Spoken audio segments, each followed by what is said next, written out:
Four ScalpLocks, Shadyside, Pittsburgh, 1855. You!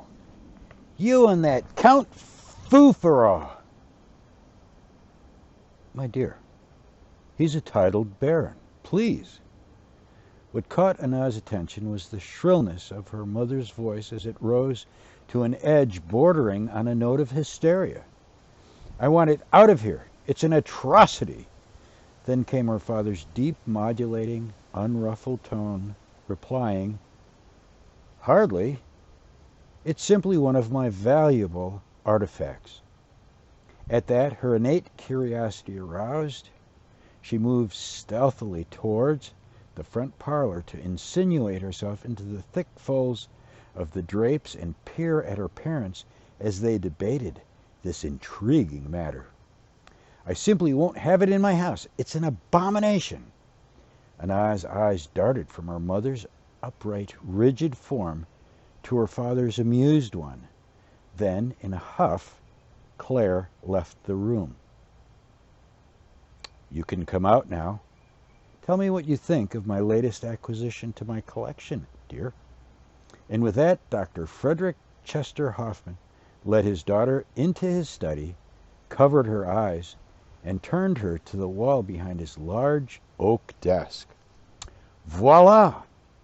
Spread wide upon the far wall was a Plains Indian buckskin war shirt, decorated lavishly with porcupine quills interspaced with geometric beaded strips that ran the length of the arms and shoulders in bright, pleasing colors. A breastplate of carmine beads hung with dentalium shells and 4 long tassels of human hair, known as scalp-locks, was flanked by 2 elaborate turquoise beaded panels of geometric design. More than 60 black-tipped ermine tails hung as decorative fringe from the garment. Anna stood speechless before it. Well, say something, child, her father prodded her. Has the cat got your tongue? Can I? Entranced before it, she stammered. Can I? Can you what? He was clearly irritated with her response. Can I touch it? Of course you can.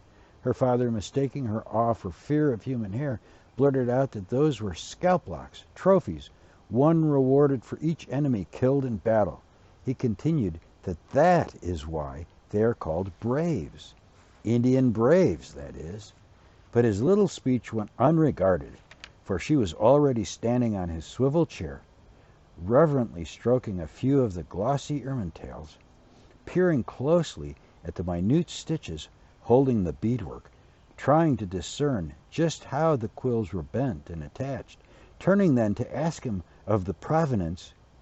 At that, Dr. Hoffman realized finally that this child, who had little or no predilection for dolls and the usual fripperies of womanhood, might come to something after all. In his estimation,